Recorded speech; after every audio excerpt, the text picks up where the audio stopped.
welcome to What's Up Pasadena. During the holidays, it's important to show appreciation, help others, and spend time with loved ones. On this episode, we feel the holiday spirit during the free family night at Kidspace, learn how the First Tee of Greater Pasadena is teaching kids about golf and life, and visit the Something Revealed exhibit at the Pasadena Museum of History, a diverse collection of early California women artists.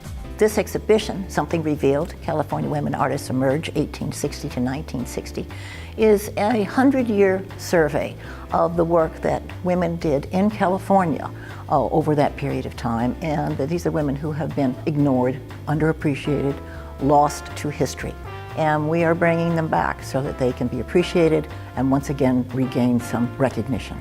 Based in part on a book that was done by my co-curator and associate Maureen St. Gaudens and I, looking at 100 years of women working in California.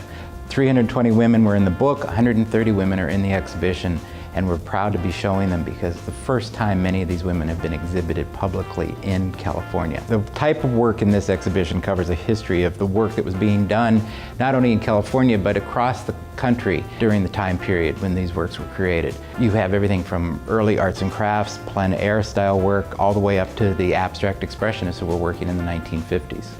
Majority of female artists, especially early, were really relegated to doing still lifes, children, portraits, and puppies, kittens, and ducklings, as I often say. And that's not what we're showing. You won't find that here. What you see here are what also did, what they really wanted to create, what was in their hearts and they wanted to portray. So many women throughout the years have not been given the recognition they deserve for the work that they've created. And many women were not viewed as important at the time as their male counterparts, and they were discriminated against. So our goal in showing these women is to show exactly how powerful and strong they were in the art they created, and they were as competent, if not more so, than many of their male counterparts, especially for those women who were married to fellow artists. Elizabeth Borglum was the first wife of Gutzon Borglum, who went on to fame with Mount Rushmore. But very few people realize that Elizabeth Borglum was his first wife. And she taught him to draw. She was a fellow artist. They studied together, but she taught him to draw. Because of her abilities, Borglum went on to fame. I was seeing so many works which were genderless. Their signatures were just absolutely genderless, and yet their artwork was fantastic. When you looked up the history, and I found out that they were female artists, they were recognized basically with 2 or 3 lines in a history book, which basically called them spinsters, educators, they lived with their parents, and then they died. And we were seeing fantastic abstractions and marvelous historical pieces. Now, this can't be the whole story. Ruth Kempster is a very spectacular artist. Vivian Stringfield is a fantastic artist. We also have Mary Blair, we have Agnes Pelton, numerous works by Dora Bothwell, which is very unusual. Most of the works here, again, with the names that are recognized, and there are just a few names which are recognized here, most of them are unknown, are just fantastic artists in each one of their creating their passion, which of course encouraged me with my passion to be able to conserve them, to put them back together again, because most of the pieces you see were not in very good shape. They've been hidden in bathrooms and garages and basements and attics. So when they came to us, they needed help. And then we recognized that they were women and they were powerful and they needed to be recognized by the world. We're especially pleased to be showing an artist by the name of Nelbert Chenard. In 1921, when Nelbert started the Chenard Art Institute, she was already an accomplished artist in her own right. And when she started the Art Institute, she left her work behind to focus on the work with the Art Institute. And we're especially pleased because many people come into the exhibition and they see the Chenard name, and they immediately know Chenard Art Institute, but many of them have commented that A, they did not know that it was started by a woman, nor that the woman was actually an accomplished artist. And we're especially pleased to be showing 5 works by Nelbert Chenard, which came directly from her family, and it's the first time they've been exhibited since 1920. We're thrilled to be showing this exhibition here at the Pasadena Museum of History. When looking at locations to exhibit this show, we had many choices, but we realized that these women represented history, and what better location than the Pasadena Museum of History to really have this on view. The exhibition will be up until March 31st, 2019, and we Because there are so many women that we couldn't fit in the first round, we are going to rehang and partially reinstall the exhibition to showcase and highlight some of the women that aren't in the first round. So it makes it for a very full, rewarding exhibition. So many people are enjoying what they're seeing because it's new. It's something that hasn't been done and hasn't been seen. This is the first exhibition that we know of with this many artists showing this much work for unrecognized artists. It's very rewarding to see the work here in the exhibition after the number of years that we've been working on the project of the book Emerging from the Shadows, and now the exhibition, Something Revealed. To see these 130 women represented in one space, many of them for the first time, many of them who probably knew each other during their lifetime and were working together, but they may never exhibited it together. So now we can have the honor of saying that we have shown these women for the first time in the proper light and in the proper setting. Oh, sweetie. Okay, you know what? Let's take off his sweatshirt. Get rid of pictures of him. You don't have to look at him. Goodbye, Dave. Mom, you don't understand. He's tagged in like 400 of my posts. I can cut out tags. No, that's not how it works. What is a tag? You don't have to be perfect to be a perfect parent. Thousands of teens in foster care would love to share their first with you.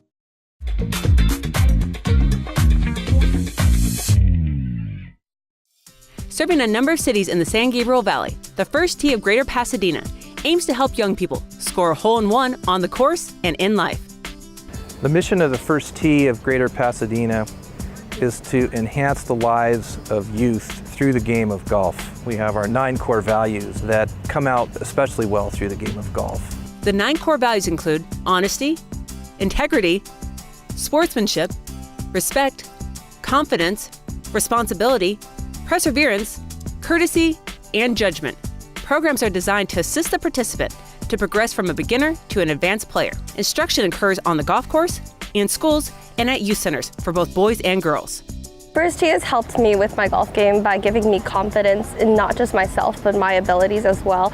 It has also allowed me to network with so many other people and make so many new friends throughout the game of golf. And it's not only just helped my golf game, it has also helped my personality, and I've learned so much about respect and responsibilities, and now I feel like it carries throughout even when I'm not playing golf, and I find that I have a lot more respect for others and my surroundings and myself as well. It's done a lot for me, and there's just a lot of opportunities for the children. I know that they get to travel and go to other golf courses and get to meet PGA professionals, as well as go to colleges and tour and things like that. It's amazing. Being with all these people who are kind of striving to achieve the same goals, as well as just have the same mentality as you, just always encouraging you and supporting you. Just that atmosphere really, I think, is great. Now I try and give back as much as I can through junior coaching, as well as sitting on the board for the First Tee. For me, it's provided me the opportunity to teach golf in a really constructive and interesting way. I never thought about putting life skills through the lens of golf and how that really works. I've done it myself, just gone through doing etiquette and then playing the game, but putting that together and having to show it through a certain way so that the kids understand is really interesting. I think it provides a really great outlet for these kids. It focuses on them, and then they have to look within themselves to do all these things, and they have to practice by themselves. But you have a community of people to help you, and that's different versus being on a team. I also work with Ability First, and those are disabled adults, and it's the same thing. We just come out here, we have a great time. It's fun when you know that they're having fun and they know that I'm having fun. It's just great that we can reach all the people that we do, because I believe that golf, should be tried by everyone. While focus on youth is the core mission for the First Tee of Greater Pasadena, they also work with organizations like the Wounded Warrior Project. My job and part of the recovery process for our veterans and our warriors is to get them out of the house. Sometimes it's really a safe place to just stay home and not want to do anything. So we're out getting some new skills and finding some new hobbies today.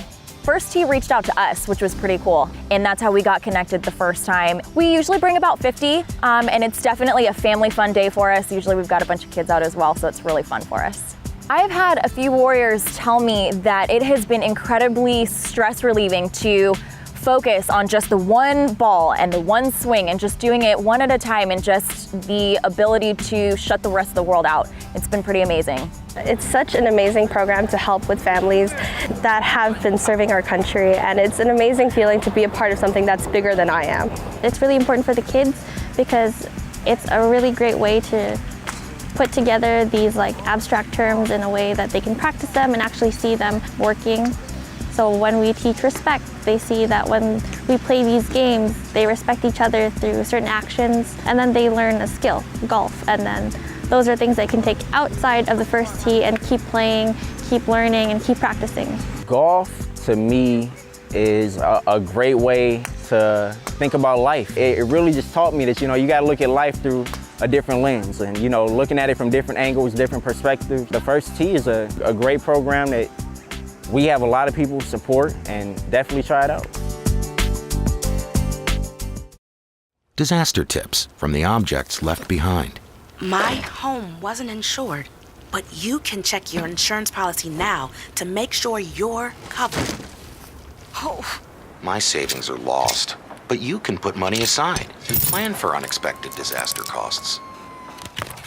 We're lost forever, but you can scan important documents now so they survive. For more tips on how to prepare, visit ready.gov.